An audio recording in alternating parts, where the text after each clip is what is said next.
जैसे पेट में पल रहा बच्चा है, में भी वो करुण पैर रखा जाए, लालच प्राप्त हुआ हो रहा है। इसके लिए आपने बहुत सावधानी बरतनी पड़ेगी। उसके लिए क्या सावधानी है? ये जो नियम बताए हैं आपको, ये मर्यादा आपने पालन करनी पड़ेगी अंतिम श्वास तक। और इसमें भक्ति को प्रफुल्लित करने का सबसे आसान फार्मूला है कि भाई जो गुरु बचन पे डट गे रकट गे फंद 84 के। भाई जो गुरु बचन पे डट गे रकट गे फंद 84 के। कट गे फंद 84 के, रकट गे फंद 84 के। भाई जो गुरु बचन पे डट गे रकट गे फंद 84 के।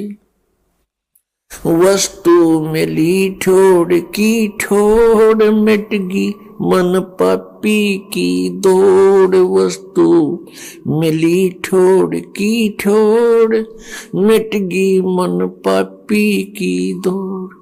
भरम मिटे मथुरा काशी के, भरम मिटे मथुरा काशी के। इसका सबसे पहला फार्मूला है गुरु जी की आज्ञा का पालन करना चाहिए। गुरु जी इज ए डॉक्टर, गुरु जी को एज ए डॉक्टर डील करे। और आप हो रोगी जन्म और मरण के, दीर्घ रोग के। और इस रोग के नाश के लिए जिन जिन वस्तुओं का परहेज है वो आपने रखना पड़ेगा। अब जैसे हाई ब्लड प्रेशर के व्यक्ति को नमक और चीकना वस्तु बंद कर दी जाती है, तो फिर उसने अगर जीवन चाहिए तो ये पथ्य रखना पड़ेगा। इसी प्रकार परमात्मा कहते हैं नाम बचे और पथ रहे। पथ माने यानी परहेज रखे तो मुक्ति में कोई दिक्कत नहीं आएगी। और ये परहेज कौन कौन से हैं? जैसे तम्बाकू, शराब और भाई ये और बकवाद, रिश्वतखोरी, लूटा खसोटी, मिलावट, तम्बाकू, मांस, ये शराब, ये प्रयोग नहीं करना चाहिए। ये तो वैसे भी एक सभ्य पुरुष का वैसे भी आहार नहीं है। ठीक है, हमको संगत घनी फैल गई अपने समाज में, मानव समाज में, और बच्चे देखम देखा फिर एक ये नकल बहुत जल्दी कर लेते हैं। बीड़ी पीता देखा बीड़ी पीने लग गए, सिगरेट पीता देखा नोटोर सी बना के आप भी सिर्फ पीवा बेसिक ना पर नो जरूर करने लग गए कुछ, फिर वो पीने लग गए।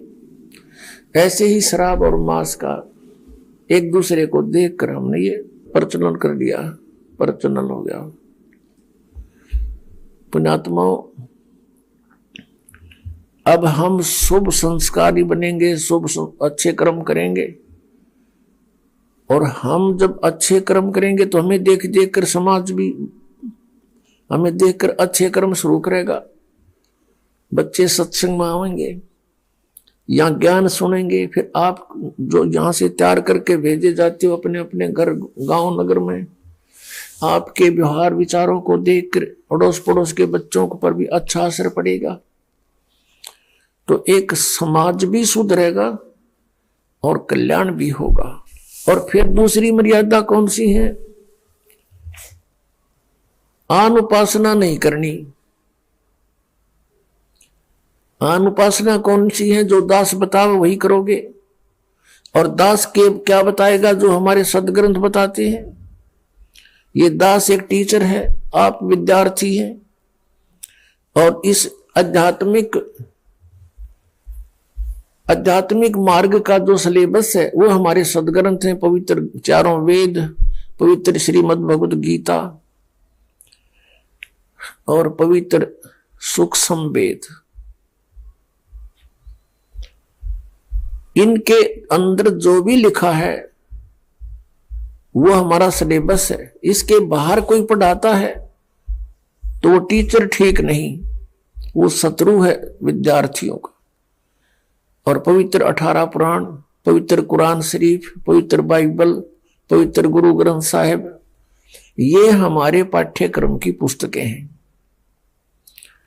और इन पाठ्यक्रम की पुस्तकों में जो ज्ञान सीधा परमात्मा ने दिया है केवल वही स्वीकार्य है। और फिर जिनको परमात्मा आकर प्राप्त हुए अपने विधान अनुसार, उन नेक आत्माओं को, और उन्होंने जो परमात्मा परमेश्वर को देखा सचखंड में, सतलोक में, और फिर सब स्थिति से वो परिचित हुए, उन्होंने फिर जो ज्ञान अपनी अमृतवाणी में लिखा है वो ज्ञान हमें मान्य है। उसके साथ साथ जैसे 18 पुराण ये सहयोगी ज्ञान है सृष्टि रचना को समझने के लिए। बाकी इन 18 पुराणों का इस भक्ति मार्ग में कोई योगदान नहीं है।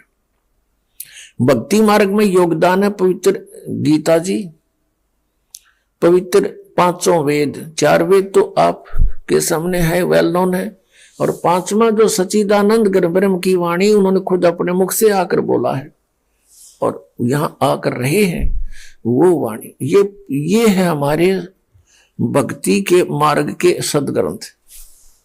इसके अतिरिक्त जैसे पुराण है, कुरान है, और जैसे कुरान शरीफ में जो ज्ञान दिया है ब्रह्म ने हजरत मोहम्मद जी को सीधा, वो ज्ञान बिल्कुल सही है। उसके अतिरिक्त किसी फरिश्ते ने प्रवेश करके बोला है तो फरिश्ते की आदेश हमें स्वीकार्य नहीं, केवल परमात्मा का जो ज्ञान है वही हमें स्वीकार्य है। जैसे पुराणों के अंदर ब्रह्मा जी ने अपना अनुभव, कुछ वेदों का ज्ञान मिक्स, और कुछ पूर्ण परमात्मा ने आके जो उसे डिस्कस की थी वो ज्ञान ले लिया थोड़ा सा, तो वो ज्ञान कंप्लीट ना स्वीकार किया कबीर परमेश्वर वाला। अपना अनुभव, वेदों को जैसा उसने समझा वो ज्ञान मिला करके वेद, ये पुराणों का ज्ञान सुना दिया। फिर ब्रह्मा जी से सुने हुए ज्ञान को फिर अन्य ऋषि महर्षियों ने कुछ ब्रह्मा जी वाला ज्ञान, कुछ अपनी खिचड़ी बनाई और फिर आगे अलग पुराण की रचना कर दी। इस तरह ये 18 विभाग हो गए। वैसे ये एक ही ज्ञान है, एक बोध कहलाता है। तो भक्ति मार्ग के अंदर साधना के लिए पवित्र वेद ही सफिशिएंट है, पवित्र गीता जी, और पवित्र 5वां वेद सूक्ष्म वेद, और वो पवित्र वाणी जो सदग्रंथ, जो महापुरुषों ने परमात्मा को जाना, परमात्मा का साक्षात्कार हुआ, सतलोक को देखा, उनका जो विधि उन्होंने अपनाई भक्ति की, वही हमने अपनानी पड़ेगी, और तभी हम इस भक्ति मार्ग में सफल होंगे। इसके अतिरिक्त वे ऑफ वर्शिप यानी पूजा की विधि हमने पुराणों से नहीं लेनी है, हमने और किसी से नहीं ग्रहण करनी है, केवल वेदों से ग्रहण करनी है। तो श्रीमद् भगवत गीता में गीता का ज्ञान कौन दे रहा है? ये ब्रह्म सरपुरुष श्री कृष्ण जी में प्रवेश करके, और वो कह रहा 8वें अध्याय के 13वें श्लोक में कि ओम इति एकाक्षरम ब्रह्म विवहारण माम अनुसमरण ये परियाति तदम देहम सयाति परमाम गतिम।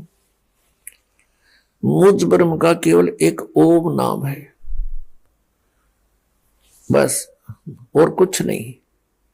और इसको उच्चारण करके सिमरण करता हुआ शरीर त्याग कर जाता हुआ, यानी अंतिम सांस तक इसका सिमरण करता है तो मेरे वाली परम गति को प्राप्त होता है, सयाति परमाम गतिम।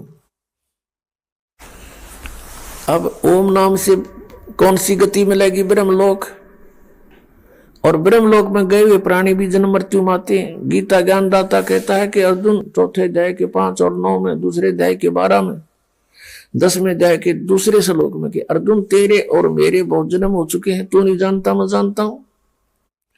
गीता ज्ञानदाता ब्रह्म है, ये ब्रह्मलोक में रहता है, लेकिन गुप्त रहता है। उसके ब्रह्मलोक में इसने क्या गलती, क्या जुल्म कर रखा है?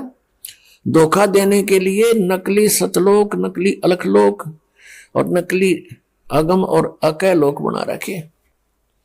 इसको मालूम था कि कहीं इनको सच्चाई का पता चल जाए, ये भाग जाए यहां से, और स्वयं रहता है गुप्त, और वहां गुप्त स्थान से आकाशवाणी कर देता है।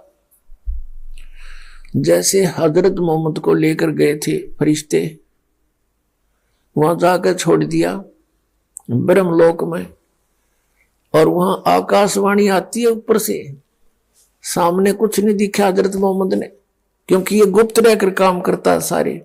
इसने कसम खा रखी है, प्रतिज्ञा कर रखी है इस काल ने कि मैं कभी किसी के सामने अपने वास्तविक शरीर में नहीं आऊंगा। तो पर्दे के पीछे से हजरत मोहम्मद को आदेश दिया कि तू 50 नमाज डेली करेगा। फिर वापस आने लगा तो वहां पर जो ईसाजी मूसाजी थे वहां उसमें पितरलोक में उन्होंने कहा कि ये बहुत हो जाएंगी, कुछ क्षमा याचना करवाओ। फिर आखिर में ये 5 राख दी, 5 समय की, और पूरा मुसलमान समाज इसी ज्ञान पर आधारित है। अल्लाहु अकबर ये तो इनका मंत्र है, और 5 बार की नमाज मीन सतुति यानी ज्ञान यज्ञ। जैसे गायत्री मंत्र बना रखा था इनने, और गायत्री मंत्र का वो जाप करा करते थे, ऐसे ही समझो इनकी नमाज है। तो ये नमाज केवल एक ज्ञान यज्ञ है, प्रार्थना है, ये मोक्ष मार्ग नहीं है। मोक्ष मार्ग के लिए मंत्रों की आवश्यकता पड़ती है, नाम के जाप की आवश्यकता पड़ती है। तो इस प्रकार ये ज्ञान जो अब आपके समक्ष आया है कंप्लीट, ये जो तत्व ज्ञान दास को प्राप्त हुआ, पुण्यात्माओं, ये अमावस्या का दिन इस दास के लिए और आपके लिए वरदान सिद्ध हो गया। इस दास के अंदर भक्ति प्रवेश हुई, भक्ति रूपी बीज गिरा, इसमें यू लाल बना, और जो आज आपका काम आ गया, ये शुभ दिन दास से भूला नहीं जा सकता।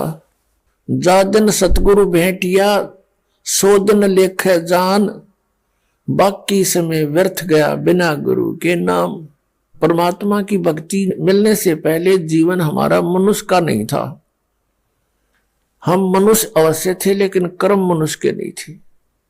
कितना ही नेक आदमी है, शराब भी नहीं पीता, मांस भी नहीं खाता, तम्बाकू सेवन भी नहीं करता, किसी की आत्मा भी नहीं दुखाता, नेक नीति से रह रहा है, तो भी उसका जीवन व्यर्थ है। कैसे व्यर्थ है? अब जैसे एक व्यक्ति बहुत पाप कर रहा है, शराब भी पीता है, मांस भी खाता है, और भी अत्याचार करता है। अब वो अपने पाप इकट्ठे कर रहा है, और जो बिल्कुल नेक नीति से रह रहा है वो पापों से तो बचा है, और दोनों का जीवन व्यर्थ है। कैसे है? जैसे किसान 1 एकड़ जमीन को और खूब अच्छी तरह संवार के उसने बा के और उसको सब घास रहित करके और छोड़ दे, उसमें बोए कुछ नहीं, उसमें कुछ भी ना बीजे, और साथ में दूसरी एकड़ में ना उसको संवारा है ना उसको बाया है, उसमें घास फूस अड़ंगा पड़ा है। तो वो संवारा हुआ भी, जिसमें बीज नहीं डाला, और ना संवारा हुआ भी, दोनों यूजलेस एक जैसे है। उस संवरे सामरा के काम आया था, उसमें बीज ना बोया था। तो इसी प्रकार जो नेक आत्माएं हैं वो भी अपना जीवन व्यर्थ करेंगी। जो साधना नहीं करते और जो खोटे कर्म करें वो तो निरा पाप इकट्ठा कर ही रहे हैं। वो तो अंडरस्टूड है, उसको तो आम आदमी समझाइए अपने कर्म फोड़ा है पाप करके। और जो स्वयं भी भक्ति नहीं करते, अच्छी आत्माएं हैं, वो भी अपना जीवन व्यर्थ कर रहे हैं। इस जन्म में तो वो ना पाप करा, अगले जन्म में मनमाना करा कि नाइजीरिया में पैदा कर दे उस अच्छी आत्मा को जो भक्ति नहीं कर रहा, और वहां फिर जन्मते मांस खान लगेगा। कच्चे खाया करते थे पहले, तो ऐसा बुरा हाल था।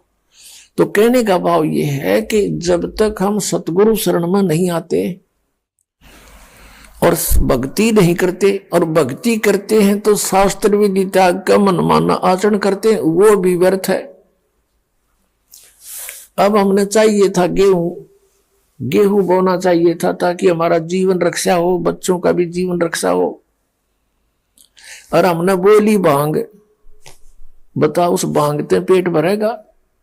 तो इस जो सत मंत्र है, सत नाम है 2 अक्षर का, जिसमें एक ओम है, एक तत् है, वो गुप्त है। ये दास बताएगा सांकेतिक। ये मंत्र है गेहूं का बीज समझ लो। और इसको छोड़कर जो भी ये 5 नाम है, 3 नाम जो अकाल मूर्त शब्द स्वरूपी राम सतपुरुष ओंकार निरंकार ज्योति निरंजन, ये सतनाम आदि जो बना रखे इन्होंने, या कोई केवल अकेला सोहम नाम देता है, उस सो बाहर बिला हम अंदर, ये इस तरह की बकवाद कर रखी है।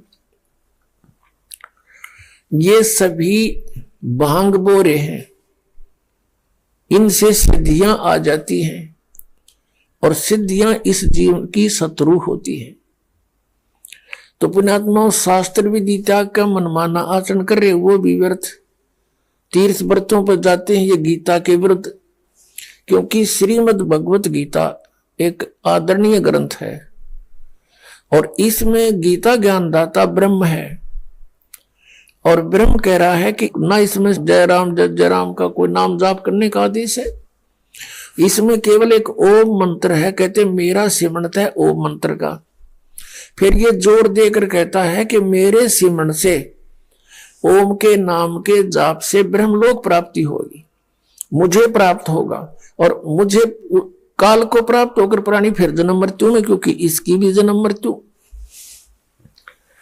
इसलिए 7वें अध्याय के 18वें श्लोक में अपने गति को भी अनुत्तम यानी घटिया कहा है। इसलिए इसने कहा कि तू 18वें अध्याय के 62वें श्लोक में, 15वें अध्याय के 4थे श्लोक में, कि तत्वदर्शी संत की प्राप्ति के पश्चात परमेश्वर के उस परम पद की खोज करनी चाहिए, जहां जाने के बाद साधक फिर लौट कर वापस नहीं आते। 18वें अध्याय के 62वें श्लोक में कहा कि सर्वभाव से अर्जुन तो उस परमेश्वर की शरण में जा, उस परमेश्वर की कृपा से ही तो परम शांति को और सनातन परम धाम को प्राप्त होगा, अर्थात फिर तेरी मृत्यु कभी नहीं होगी, सदा के लिए सुखी हो जाएगा। तो उसके लिए बताया है कि मैं नहीं जानता उस परम अक्षर ब्रह्म की साधना के बारे में। 4थे अध्याय के 32 और 34 श्लोक का निष्कर्ष है कि जो ज्ञान सच्चिदानंद घन ब्रह्म ने अपने मुख कमल से आकर बोला है यहां पर, और उसके द्वारा बोली गई वो अमृत वाणी में जो ज्ञान है, कबीर वाणी में, वो तत्व ज्ञान है। और 4थे अध्याय के 34वें श्लोक में कहा कि उस तत्व ज्ञान को तो तत्वदर्शी संतों के पास जाकर समझ, उनको प्रणाम कर, वो तत्वदर्शी संत तुझे फिर उस तत्व ज्ञान को बताओगे। अब 17वें अध्याय के 23वें श्लोक में कहा कि सच्चिदानंद घन ब्रह्म के पाने का इस 3 मंत्र का जाप है ओम तत् और सत। ओम तो सीधा है, तत् और सत गीता ज्ञानदाता को पता नहीं, कि ये बताओगे वो तत्वदर्शी संत, उनसे पूछ ले। तो ये दास है वो तत्वदर्शी संत इस वर्तमान में। आपको कब ये बात विश्वास होगा इस दास की, वो आपके भाग्य पर निर्भर करता है, परमात्मा की रजा पर निर्भर करता है। सचमुच मान लेना इस पृथ्वी पर 21 ब्रह्मांड में ये ज्ञान और ये समाधान इस दास के अतिरिक्त किसी के पास नहीं है। तो ये पवित्र श्रीमद् भगवत गीता में केवल एक यू नाम है, ये 3 मंत्र का जाप है, ओम और तत्, ये सतनाम है, ये 2 अक्षर का सतनाम है। और जैसे ओम सरपुरुष का, तत् ये अक्षर पुरुष का, और सत है परम अक्षर पुरुष का। 3 परमात्मा है, 3 पुरुष है, और 3 ही इनके मंत्र हैं। ऐसे ही आदरणीय गरीबदास साहिब जी को परमेश्वर मिले, सचखंड को लेकर गए गांव छुड़ानी जिला झज्जर वाले को, क्योंकि गरीबदास कई हो लिए। इस काल ने धोखा देने के लिए गरीबदास नाम के कई और संत सुप्रसिद्ध कर दिए। ये गरीबदास जी, आदरणीय गरीबदास जी गांव छुड़ानी जिला झज्जर हरियाणा के अंदर एक किसान परिवार में जन्म हुआ था। उनको 10 वर्ष की आयु में परमात्मा सचखंड से चलकर, सतलोक से चलकर आए थे एक जिंदा महात्मा के रूप में, और फिर उनको ऊपर लेकर गए थे। सब सतीथि से परिचित करा के, सब ब्रह्मंडों से परिचित करा के, अपने सामर्थ्य से परिचित करा के वापस छोड़ा था। उसके बाद गरीबदास साहिब जी ने कलम तोड़ महिमा गाई, उस परम पिता परमात्मा की आंखों देखी। गरीबदास जी ने कहा कि हम देखा सो साच है और सकल प्रपंच। उनकी वाणी में यही मंत्र लिखे हैं। आदरणीय नानक साहिब जी को परमात्मा मिले थे बेई नदी पर, उनको फिर अंतर्ध्यान करके सचखंड में लेकर गए थे। वहां के उपस्थित व्यक्तियों ने जान लिया था कि नानक जी दरिया में डूब गए, छलांग लगाई थी स्नान के लिए, बाहर नहीं आए। खोजते रहे जाल डाल डाल कर, कुछ नहीं पाया था। फिर अपने आप तीसरे दिन प्रकट हो गए थे। उसके बाद काशी में आकर देखा, सचखंड में जो देखा था परमात्मा पूर्ण ब्रह्म सतपुरुष अकाल मूर्त, वो काशी में जुलाहे का काम करता हुआ देखा। जब कहा था फाई सूरत मुल्क की वेश ए ठगवाड़ा ठगी देश, खरा सियाणा बहुता बार देखो यो दानक रूप रहा करतार। अब फिर उस नानक साहब की किसी ने नहीं मानी, पूरा हिंदू समाज विरोधी हो गया उनका। उनके पिताजी ने भी विरोध कर दिया उन पांडवों के कहने से कि आपके घर में ये के नास्तिक पैदा हो गया। ब्रह्मा विष्णु महेश से ऊपर भगवान बताता है ये आपका पुत्र। नानक जी के पिताजी को उन पांडवों ने इंजेक्शन लगा दिए, वो भी उनके साथ विरोध करने लगा। तू के पैदा हो गया हमारे, तू क्या बोल रहा है, तेरी अकल मारी गई। नोना बेरा अकल अलू ने दीखते ये सर्व अकल के मूल, और सदा रटे हरि नाम को ये झूल अनहद झूल। फिर नानक जी उनकी कैसे माना, आंखों देख रहे, सारा समाज एक तरफ, अकेले नानक साहिब जी एक तरफ, नहीं माने और सफल हुए। परमात्मा कहते हैं लोक लाज ना कीजिए निर्भय हो रही है, ये मन संतों दीजिए तो गोविंद पाइए। अब परमात्मा ने उस समय कह दिया था इन पुण्यात्माओं के तुम अपना कल्याण कराओ, ये सतनाम दे दिया, इसका जाप करो और इसको आगे किसी को मत बताना, ये रहम करना मेरे पे। भगवान ने प्रार्थना की थी, क्योंकि उस समय तो गुरु रूप में विराजमान थे और एज ए मैन ट्रीट करते थे। और कहा था, धर्मदास जी से कहा था, प्रत्येक से ऐसे ही कहा है, लेकिन धर्मदास जी की लिखी हुई लिपिबद्ध हमें मिल गई। प्रत्येक संत को जिसको अच्छी आत्माओं को मिले हैं उनसे यही प्रतिज्ञा कराई है कि अभी इस मंत्र का राज मत बताना, इसको गुप्त रखना, लिख दो अपनी वाणी में, लेकिन किसी को आगे जाप करने को देना नहीं। अब ये ना समझना कि नानक साहिब जी या गरीबदास साहिब जी या अन्य संत जो इनको मालिक मिले वो हमारे 10 शत्रु नहीं थे, वो हमारे मित्र थे। यदि वो उस समय रहम करके और मालिक की आज्ञा की अवहेलना कर देते और ये मंत्र बता देते सिख समाज को या हिंदू समाज को जैसे भी, तो आज क्या होता, ये काल के दूत आए हुए हैं राधा स्वामी पंथ में जितने भी, और धन धन सतगुरु वाला में यह थी तो अच्छी आत्मा भगवान की प्यारी, लेकिन फंस गई ये काल के दूतां के। और इनके हाथ में गुरु ग्रंथ साहब में लिखे हुए, क्योंकि गुरु ग्रंथ साहब वेल नोन था, गरीबदास जी की वाणी फिर बाद में 250 वर्ष के बाद लिखी गई थी, इसको ये इतनी सुप्रसिद्ध नहीं हो पाई थी। तो उसमें ये 2 मंत्र का नाम होता सतनाम। तो आज ये राधा स्वामी वाले भी यही नाम देते हैं, और आज हम डिफरेंस नहीं बता सकते थे कि ये गलत नाम दे रहे हैं, क्योंकि और ये अधिकारी है नहीं, क्योंकि इनका गुरु नहीं था। इनके जो हेड ऑफ द डिपार्टमेंट है, राधा स्वामी पंथ का जो प्रवर्तक है, उसका कोई गुरु नहीं था। तो सारा निराधार पंथ खड़ा हुआ है, और अधिकारी बिना यू नाम अगर कोई देता और लेता है तो यूजलेस है। एक छोटी सी बात है, एक चालक लाइसेंस, ड्राइविंग लाइसेंस है, इसको भी एक डुप्लीकेट को बनाता है, यू भी यूजलेस है। और हमने पासपोर्ट बनवाना सतलोक जान का, या कोई पासपोर्ट नकली बना देता है, वो भी यूजलेस, दोनों की सजा होगी, बनाने वाले की और बनवाने वाले की। तो पुण्यात्माओं ये अधिकारी थे नहीं, और इन कोई भेद पता लग जाता तो ये भी नाम देते और दुनिया इन इकट्ठी करे ली थी।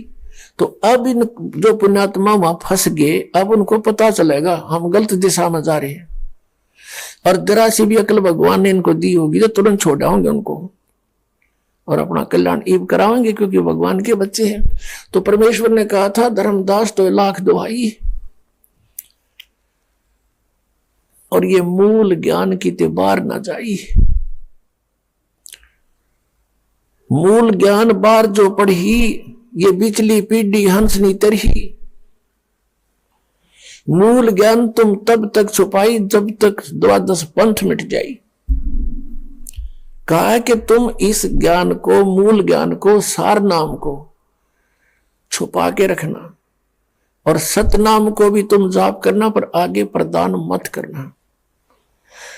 अब परमेश्वर कहते हैं सोहम शब्द हम जग में लाए, सार शब्द हमने गुप्त छुपाए। नामा छिपा ओम तारी, पीछे सोहम भेद बिचारी। सार शब्द पाया जद लोही, आवागमन बहुर ना हुई। अकेले सोहम नाम को भी कुछ एक न परमात्मा कबीर जी की वाणी से ले लिया, और हल्दी की गांठ से पंसारी बन गए, और सोहम नाम देते हैं। वो अधिकारी भी नहीं है, और सोहम से, अकेले सोहम से मोक्ष भी नहीं हो सकता। कबीर साहब ने कहते हैं सोहम सोहम जप मरे, व्यर्था जन्म गवाया। सोहम ऊपर और है सत सुकृत एक नाम, सोहम के ऊपर और है सार नाम। परमात्मा कहते हैं जब तक सार नाम नहीं मिलेगा ये सोहम का जाप भी व्यर्थ है। अब नानक साहिब जी के विषय में आपको दिखाया कि वो क्या नाम जपते थे। उनकी जन्म साखी में उनके सबसे निकटतम सिख यानी शिष्य बालाजी के द्वारा लिखा हुआ कि वो यही मंत्र जाप करते थे, सतनाम का जो 2 अक्षर का है। और मर्दाना ने भी नकल कर ली थी, जबकि मर्दाना को नानक साहब ने कह दिया था कि तुम वाहे गुरु जाप करो और समुद्र पर आओ मेरे पीछे पीछे तुम। अब उसने, मर्दाना ने सोची गुरुजी भी तो सतनाम के 2 अक्षर का जाप करते हुए जा रहे हैं, तो भी कर ले। वो फिर डूबने को लगा जब नानक साहब ने कहा कि मर्दाना ऐसा ना कर, आज्ञा का पालन करो, नहीं तो ऐसी हालत हो जाएगी तुम्हारी। तो ये एक झटका देना था, और वो लिखना भी था। वो मंत्र लिख दिया मंत्र वाणी में, लेकिन आगे चल के सिख समाज के जो मुखिया थे यानी आने वाले गुरु थे, उन्होंने फिर इस बात को मद्देनजर रखा कि मर्दाना ने एक दिन ये सतनाम जाप किया था, वो डूब गया होता, गुरु जी का आदेश है इसको जाप मत कर, तो उसने फिर छोड़ दिया। तो वो वाणी ही छोड़ दी उन बुद्धिमान सिख धर्म के गुरुओं ने कि कहीं आने वाले समय में गुरु ग्रंथ साहब में ये लिपिबद्ध हो जावे और कोई बच्चा गलती से इसका जाप ना कर ले, गुरु जी का आदेश नहीं है। वो वाणियां छोड़ दी, लेकिन फिर भी अकेला जो सोहम शब्द उसमें है उससे कोई लाभ नहीं होना, और वो इन्होंने किसी ने जाप भी नहीं किया। तो वाहे गुरु करते रहे। अब वाहे गुरु कौन है ये भी बताएंगे अभी आपको। अब इसलिए कहा था, अब वो जो बची हुई वाणी थी परमात्मा ने फिर दया करी, क्योंकि कहते हैं ना एती दगा काल की समाई, फिर भी तत्बिंदु की टेक रह जाई। प्रेरणा की मालिक ने किसी पुण्यात्मा सिख को, उसने वो बची हुई वाणियों को अलग से कलेक्ट किया, उसको प्राण संगली नामक एक छोटी सी पुस्तक बना दी, और वो पटियाला हाउस में आज भी विद्यमान है। उसको दास ने पढ़ा, उसमें क्लियर लिखा ये दोनों मंत्र के नामों में नाम ये सतनाम है। सभी नाम, सैकड़ों नाम है, हजारों नाम है, इनमें ये मंत्र है असली। तो पुण्यात्माओं, अब ये कोई न सोचा भी नानक साहिब जी ने ऐसा क्यों किया, सिख समाज को ये मंत्र क्यों नहीं दिया, ये तो इनका जीवन नष्ट हो गया। नहीं, उन्होंने जो वाहे गुरु मंत्र दिया, जैसे नाम तो बहुत है, और जैसे उन्होंने एक मर्यादा बनाई कि अभी पाठ करो वाणी का और भंडारे करो, ये यज्ञ थी, यज्ञ थी, एक ज्ञान यज्ञ, एक धर्म यज्ञ, इन्होंने ये शुरू करवा दी। अब पुण्यात्माओं, जैसे डॉक्टर कहीं बाहर गया हुआ होता है और कोई इमरजेंसी में मरीज आ जाता है, तो डॉक्टर से कंपाउंडर बोलते हैं जी क्या करें हम, वो कहता है तुम ग्लूकोज लगा दो, मैं आता हूं, तब तक चिंता मत करो, ग्लूकोज लगा दो। तो वो ग्लूकोज लगा देते हैं डॉक्टर के आने तक, तो उससे वो मरता नहीं, जीव नष्ट नहीं होता शरीर उसका, लेकिन उस ग्लूकोज से रोग नहीं घटता। अब ऑपरेशन तो डॉक्टर आके करेगा। तो उस दिन से ये संत जितने थे, जैसे गुरु ग्रंथ साहिब का पाठ, ज्ञान यज्ञ और फिर धर्म भंडारे, ये धर्म यज्ञ, ये ग्लूकोज ला के चले गए वो। और ईब टाइम आ गया, वो सर्जन भेज दिया दास ने, सबका ऑपरेशन कर दूंगा, अरे सतनाम दे दूंगा, सारे पार हो जाएंगे। बोलो सतगुरु।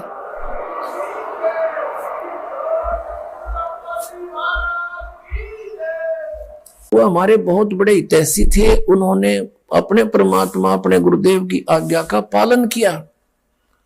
और संत वही होता जो गुरु वचन पर डट गया, चाहे कुछ भी होता दिखे, अपने नहीं चलाया करते।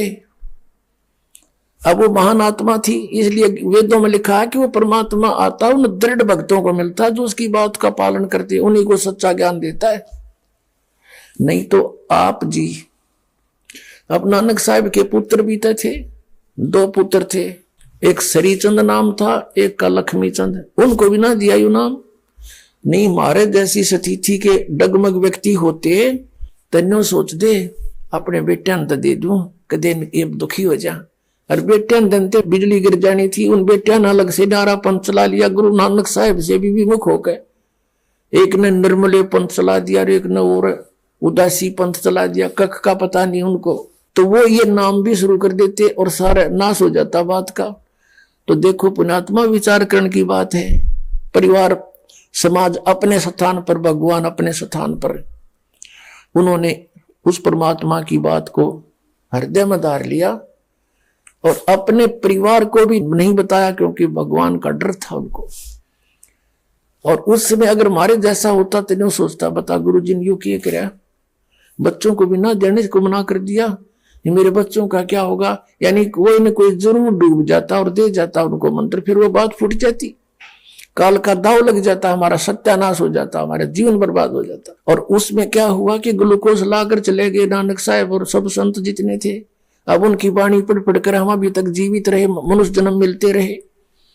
ये ग्लूकोज था, लेकिन जन्म मरण का रोग नहीं कटा, अब कट जाएगा, अब 2 मिनट लगेंगे। असंग जन्म हो गए, धक्के खाते, 9 संग जन्म हो लिए, बिरान मैटी होता है, एक 5-7 जन्म और हो गए, मनुष्य के ही हुए लगातार, ये भी गारंटी है। उस जो भी संपर्क में आए हैं, ये संतों की वाणी पढ़ते रहे, वो जन्म मनुष्य का होता रहा, लेकिन जन्म मरण का रोग नहीं कट सकता इस वाणी के पाठ से और धर्म यज्ञ से। ये तो ग्लूकोज है और ये अब आवश्यक भी है, क्योंकि हम दीर्घ रोगी हो गए। और अब ये ट्रीटमेंट जो है, ये कैप्सूल अब दिए जाएंगे आपको, इसे रोग कटेगा। तब धर्मदास ने एक प्रार्थना की थी, हे परमात्मा, हम हैं तो बाल बुद्धि, हमारी बुद्धि इतना काम नहीं कर सकती जहां मालिक आपकी बुद्धि करेगी। लेकिन हे परमात्मा, आपने मुझे मना कर दिया कि किसी को नहीं बताना, इन जीवों का कल्याण कैसे होगा। हे प्रभु, आप तो दयालु हैं, दया करो मेरे दाता। तब उन्हें कहा था धर्मदास, हम फिर आएंगे। जैसे उन्होंने क्या कहा था कि 12 पंथ काल चला होगा और उन नकली पंथों और भी अनेक पंथ चला होगा, इसने कहा था मेरे तय। एक समय जब परमात्मा प्रथम बार आए थे इस काल के लोक में, तपस्या पर मिला था जो, और परमात्मा वहां खड़े थे, जीवों को समझा रहे थे जो तपस्या पर दुख पा रहे थे। उसी समय ये काल आ गया परमात्मा के ऊपर, इसने अपने मारने के लिए झपट्टा छोड़ा। कबीर परमेश्वर जी अपने पुत्र सहजदास के रूप में विराजमान थे। तो इस काल ने अपना बड़ा भाई सोचा, सहजदास आ गया, इसने मुझे वहां से भगाया था, अब इसको मार दूंगा मैं।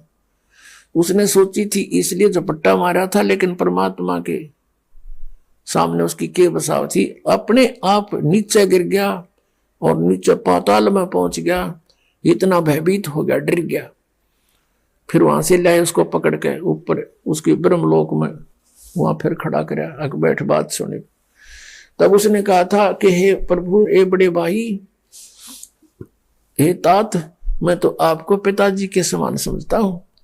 हे भगवान, मुझे कुछ वरदान दे दो, मेरा यहां काम नहीं चल रहा। मैंने कहा था कि बोल, क्या वरदान मांगता है? कि ऐसे ऐसे क्या करने आए हो तुम? कि मैं पिताजी ने भेजा हूं, परमात्मा ने कहा, और तूने ये जीवों को इतना दुखी कर रखा, नाश कर दिया, किसी बेटा मरा, किसी बेटी मरा, किसी को कोड लगा, क्या क्या हाहाकार मचा रखे, ये जीवन है इनका, ऐसा नरक बना दिया तूने। नकमे तेरे साथ आ भी गए थे तो ऐसा जुल्म करते हैं। तेरे दया नाम की चीज नहीं, परमात्मा ने भेजा हूं, मैं नीचे जाऊंगा, सबको बताऊंगा कि ये काल है, ये भगवान नहीं है, तुम जिसको परमात्मा मान बैठे हो, और उनको वो मंत्र दूंगा जिसे ये लेकर के पार हो जाएंगे। तो इसने फिर चापलूसी बरती, कोई बात नहीं, आप जो करो कर लेना, पर मुझे एक वर दे दो, मेरी कुछ आवश्यकताएं पूर्ति कर दो। बोल, क्या मांगता है? कि नहीं, ऐसे नहीं, वरदान दे दो, प्रतिज्ञा कर लो। अच्छा, वचनबद्ध हुआ। बोल, क्या मांगता है? तब इसने कहा था कि 3 युगों में जीव थोड़े ले जाना, चौथा युग जब कलयुग आवे, तब तो शरण बहु जीव बहु जावे, ऐसा वचन हर मोय दीजे, तब संसार गमन तुम कीजो। तब इसने कहा था कि भगवान, ऐसा वरदान दे दो मुझे। और फिर ये कहा था कि एक और दया करना मेरे पे, कि जब तुम चौथे युग में आओ तो अपना ज्ञान दे करके, जबरदस्ती ना करना, अपना ज्ञान तुम देना, आपका ज्ञान मान ले तो वो आपका, और हमारे ज्ञान पर आश्रित है हमारा। आपका नाम जपे आपका, हमारा नाम जपे हमारा। परमात्मा ने तो अंडरस्टूड था कि जो जहां साता बासा हुई, परमात्मा बोले ठीक है। अब जब सारे वरदान ले लिए, वचनबद्ध करके, फिर एकदम तेवर बदल गया। ने बोला, जाओ जोग जीत बेसिक संसारा, आ जाना बेसिक जोग जीत संसारा, जीव न माने कहा तुम्हारा। जब तुम कलयुग में आओगे जीवों को चेताने और ले जाने के लिए, तब तक तो इन्हें इतना बिगाड़ दूंगा, या तो भक्ति योग नहीं रहेंगे। जैसे महात्मा बुद्ध कौन थे? ये पुण्यकर्मी प्राणी थे, और विष्णु के लोक से आए थे, स्वर्ग लोक से आए थे, विष्णु के स्वर्ग लोक से। अब यहाँ राजा भी बन गए, लेकिन वो सुख तो नहीं, यहाँ पर वो सुख है ही नहीं। उसकी खोज में घर त्याग दिया, अपने आप साधना करने लग गया, हठ योग कर लिया, खाना पीना भी त्याग दिया। मरने को हुआ तो एक माई ने उसके मुंह के खीर लगा दी, सच वो थोड़ी सी आंखें खुली, खाई थोड़ी सी, फिर वो उठा। उसने कहा था, starvation could not lead to salvation, भूखा मरण से कल्याण नहीं हो सकता। काल यही चाहता था, कुछ सिद्धि आ गई हट करने से। काल यही चाहता है कि ये नास्तिक हो जाए, गलत शास्त्र विधि त्याग का मनमाना आचरण करते हैं। अब महात्मा बुद्ध ने जो आगे प्रवचन करने शुरू किए, उसके आधार से उसकी वचन में शक्ति, क्योंकि पूर्व जन्म की भक्ति थी उसमें, जैसे राधा स्वामी पंथ के शिवदयाल जी, और फिर उसके अनुयायी हुए हैं जयमल सिंह जी व्यास में, और फिर सावन सिंह जी के शिष्य हुए हैं खेमामल बलोचिस्तानी सामस्ताना, जिसने सच्चा सौदा सिरसा में अपना डेरा बना दिया। और ऐसे ही वो जय गुरुदेव पंथ बन गया, आगरा से निकला हुआ मथुरा में। ये सभी पुण्यात्मा उस महात्मा बुद्ध कैसे थे, और वो काल का फंस गया महात्मा बुद्ध। और उसने फिर क्या किया, पूरा रूस, पूरी चाइना महात्मा बुद्ध के उन विचारों पर आधारित होगी। उसने जो मर्यादा बनाई हुआ तो सही थी, लेकिन वे ऑफ वर्शिप उसकी रॉन्ग थी। सभी उसके अनुयायी इसलिए हुए थे कि ये महापुरुष है, हमें कल्याण कराएगा। उन महात्मा बुद्ध के द्वारा बताई गई साधना से किसी को आध्यात्मिक लाभ नहीं हुआ। कुछ 1-2 पीढ़ी के बाद सभी नास्तिक हो गए। देखे तो उसका क्या रिजल्ट, पूरा चीन देश नास्तिक है, और नास्तिक देशों का नाश होया करता है, काफी समय तक नहीं बचा करते। अब रूस में देख लो कति नास्तिक, हिंदुस्तान में भी कुछ ऐसे पनप रहे हैं बीज, कहते हैं भगवान है ही नहीं, जीव ही परमात्मा है, ये भी नास्तिक समझो। तो ऐसे ही राधा स्वामी पंथ, धन सतगुरु पंथ, जय गुरुदेव पंथ, ये बाल योगेश्वर पंथ, हंसादेश पंथ, सतपाल का पंथ, और ये आसाराम का पंथ, तेरा सुधांशु जी का पंथ, ये सारे शास्त्र विद्या का मनमाना आचरण है और ये यूजलेस है। ये सभी नास्तिक बना देंगे, ये काल के दूतों का काम कर रहे हैं। तो पुण्यात्माओं, अब काल ने कहा था कि 12 पंथ करूं मैं साजा और नाम तुम्हारा ले करूं आवाजा। 12 पंथ नाम जो ले ही वो हमरे मुख आन समोही। जोग जीत बेसक जाओ संसारा, जीव ना माने कहा तुम्हारा। देवल धाम और देव पूजाऊं, या विद जीवों को भरमाऊं, और अनंत और अनेक पंथ चलाऊं। इन 12 से न्यारे भी चलाऊंगा, जैसे ये धन सतगुरु राधा स्वामी, जय गुरुदेव, ये सारे और काल के ही पंथ है। सतलोक की महिमा गाते न कख का पता नहीं, मंत्र 5 नाम काल के, और सबद स्वरूपी राम सतपुरुष अकाल मूर्ति को मंत्र नहीं जाप करके तो भगवान की महिमा है। धर्मदास ने पूछा था, हे परमेश्वर फिर कैसे कल्याण होगा? तो परमेश्वर ने कहा था, बेटा कलयुग में मैं आऊंगा, ये जो 12 पंथ काल चलाओगा इनमें से 12वां पंथ गरीबदास पंथ होगा। और संवत 1774 हुई, तात दिन प्रेम प्रगटे जग सोई। प्रगट हुआ मम वाणी, मेरी वाणी गरीबदास जी के माध्यम से फिर दोबारा प्रकट होगी, मेरी महिमा की वाणी। क्योंकि तब तक ये काल के दूत जो कबीर पंथ में घुसेंगे, ये कबीर सागर को भी कुछ थोड़ा बहुत अपने हिसाब से परिवर्तन करेंगे, मेरी वाणी को ये नाश करेंगे। उसकी पूर्ति के लिए गरीबदास को भेजूंगा। और गरीबदास को भी मना कर दिया था कि नाम आप तो जप करो अपने, लेकिन आगे ये बताना नहीं, लेकिन लिख देना वाणी में। गरीबदास साहिब जी ने कति क्लियर लिख रखा कि ये नाम जाप करो, श्वास से सिमरन करना चाहिए, ये सच नाम है। अब ऐसा ही हुआ, फिर कहा कि गरीबदास के माध्यम से मेरी वाणी प्रकाश होगी और सच्चाई उसमें लिखवा दी जाएगी। फिर इस गरीबदास पंथ में आगे चल के मैं ही आऊंगा। और कहा था भगवान ने कि उस 12वें पंथ में हम ही चल के आवेंगे और 12 पंथ मिटा के एक का पंथ चलावे। अब 3 चरणों में परमात्मा ने कलयुग को बांटा है। इस कलयुग को प्रथम चरण कलयुग निर्याना, और जा दिन मगर मांडो में दाना।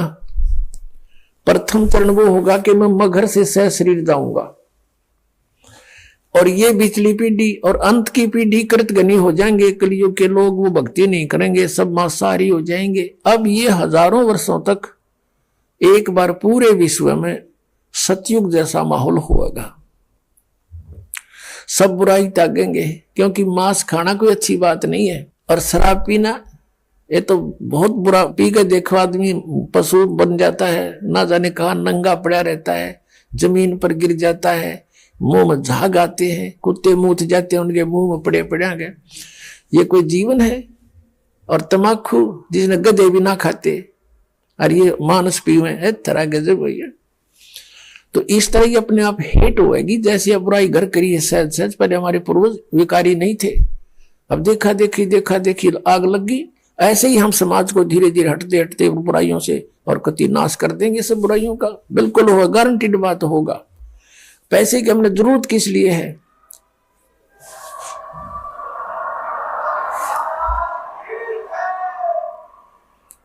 अब पैसे की हमने आवश्यकता किस लिए? जो हमने अपनी रीतियों को घना फैला दिया। विवाह करते हैं, उसमें बकवाद कराने, बच्चों का सहयोग जोड़ना है। 2 आदमी इकट्ठे हो तो 4, और भाई हमारी पुत्री आपके पुत्र से विवाह, बात खत्म हुई। परमात्मा ने संयोग जोड़ ही रखा है। वो खाओ 2 रोटी, चलो अपने अपने घर ने, कुछ नहीं देना कि परमात्मा पर विश्वास रखो, जो बेटी के भाग में उसको अवश्य मिलेगा। माँ बाप मर जाते, उनके बेटी देखा हुआ सबसे सुख से रह रही है। तो पुण्यात्मा, इस तरह हमने भगवान पर आसरा फेर करना पड़ेगा। हम अपने तरीके से आप धनी बनना चाहते हैं और अपने बच्चों को धनी बनाना चाहते हैं। हम दूसरे से धन लेकर धनी बनना चाहते हैं, 7 जन्म नहीं बन सकते, ये सत्कर मान लेना। हम परमात्मा की भक्ति ऐसी करेंगे जो हमें हमारी किस्मत से अधिक भी देगा, अगर आवश्यकता होगी तो। वो परमात्मा मिल गया हमने। इसलिए भगवान को खोजा करते थे जब हम अपना प्रयत्न करके थक लेते, मेहनत मजदूरी बिजनेस, और उसमें घाटा होता तो हम भगवान को खोजा करते थे। वो पर ऐसी शक्ति है हमारे इन घाटिया ने पूरी कर दे। अब वो भगवान हमने सीधा ही मिल गया, अब हमने क्या जरूरत है कहीं और उठ पटांग काम करने की, अब सीधा ही मिल गया हमने को। तो तब परमात्मा ने कहा था, धर्मदास कलयुग बीते 5500 पाचा, तब ये मेरा वचन होगा साचा। अब धर्मदास जी कहा था भगवान वैसे तो आप जो कहे वो सत्य ही है, लेकिन हमारे यह बात गले नहीं उतरती है दाता। वो कब आएगा वो दिन कि जिस दिन ये शांति होगी। अभी भी आग लगी पड़ी है, हिंदू मुसलमान लड़ रहे हैं आपस में, कत्लेआम कर रहे हैं। तो परमात्मा ने कहा था बेटा इसने युग करना था, हमें तुम्हें डिवाइड करना था, और कलयुग में करा, सतयुग में नहीं करा, द्वापर में कोई मजहब नहीं बना, त्रेता में नहीं बना। अब अभी क्यों बना दिए नरे मजहब कि ये आपस में लड़ते रहे। कोई भी जरा सा भी किसी के नु कह देगा आपकी साधना ठीक नहीं, मार काट मच जाती, कोई बात है। तो इसने जानबूझ कर रखा कि अब करके दिखाइए कोई जिक्र भगवान का। अपने जो जैसी भी जो साधना करा उसको फाइनल मान रहा है, और उसको कोई समझाने की चेष्टा करता, उसको मूर्ख बनाते। जैसे इस दास के साथ क्रोथा कांड क्यों हुआ, यही हुआ था कि दास ने सच्चाई की कि तुम्हारी साधनाएं गलत है, ये तुम्हारा महर्षि दयानंद कति अज्ञानी पुरुष है, इसने भट्ठा बैठा दिया पूरे समाज का। इस बात का उन आचार्यों को दुख हो गया कि उनकी रोजी रोटी मरे थी, कि अगर तुम्हारे अनुयायियों को पता लग गया कि सचमुच ये अज्ञानी व्यक्ति था, सत्यार प्रकाश में भट्ठा बैठा दिया इसने, कुछ भी ठीक नहीं लिख रखा, तो तुम्हें कोई नहीं पूछेगा। इसलिए सबको भ्रमित किया, मुख्यमंत्री को भी इंजेक्शन ला दिए को तो गुंडा है, बदमाश है, क्रोधाश्रम ऐसा ऐसा होता है। तो सब ने मिलकर वहां से हमें भगा दिया। लेकिन परमात्मा ने जो करना है उसने कैसे रोक देंगे, ये तो अंधे गधे हैं जो भगवान के मार्ग पर खड़े होकर अवरोध पैदा करने की चेष्टा कर रहे हैं। जैसे एक अंधा गधा रेल की पटरी पर खड़ा, और उसने देखा दूर से आहट हुई कि गड़गड़ गड़गड़ वो कोई वस्तु आ रही है तेरी ओर। उसने सोचा तेरे तरफ कौन आ रहा है। उसने जिधर से आहट आ रही थी उधर दोनों पैर कर दिए पिछले, दुलत्ती पहना ली, अकांड दे निकट ठोकूंगा। अब वह ट्रेन तो निकट आनी ही थी क्योंकि मार्ग उसका वो खड़ा गलत जगह पर, आप मूर्ख अवरोध पैदा करने की चेष्टा कर रहा है। वो निकट आई ट्रेन, उसने दोनों दुलत्ती मारी, हर वो उठा कर पटक दिया, बाहर पड़ा जाकर टुकड़े टुकड़े हो गया। ये तो अंधे गधे हैं जो इस परमात्मा के मार्ग में खड़े होगा अवरोध पैदा करने की जो चेष्टा करेंगे इस मार्ग में। आपने रुका ही किसी पर भी। ये परमात्मा ने 600 वर्ष पहले कहा था कि धर्मदास कलयुग बीते 5500 पाचा, तब ये वचन मेरा होगा साचा। अब दिखाते हैं आपको। हिरण्यकशिपु ने अवरोध पैदा किया था, उसका बक्कल उतरा। कंस ने अवरोध पैदा किया था, उसकी बिरान माटी हुई और मारा गया। तो जो भी इस मालिक के मार्ग में अवरोध पैदा करेगा भगवान बख्शेगा नहीं उनको। पहले तो ये कंसेप्ट क्लियर करते हैं कि अब कलयुग 5500 वर्ष बीत चुका है, 5500 वर्ष बीत चुका है। ये देखिएगा, एक पुस्तक है हिमालय तीर्थ, ये पुस्तक है हिमालय तीर्थ इसका नाम है, और ये शंकराचार्यों के द्वारा लिखी गई है। जेपी नंबूरी ये शंकराचार्यों का शिष्य है कोई। ये देखिएगा, जेपी नंबूरी उप मुख्य कार्याधिकारी श्री बद्रीनाथ केदारनाथ मंदिर समिति का, और ट्रैक्स एंड टूरस कलकत्ता से छपी है। ये यहाँ इसका और विस्तृत विवरण है इसके प्रकाशक और छापने वालों का। मुद्रक हैं गिरी प्रिंट सर्विसेज कलकत्ता। इसके 42 पृष्ठ पे लिखा है, देखिएगा इसके 42 पृष्ठ पे है हिमालय तीर्थ की पुस्तक के।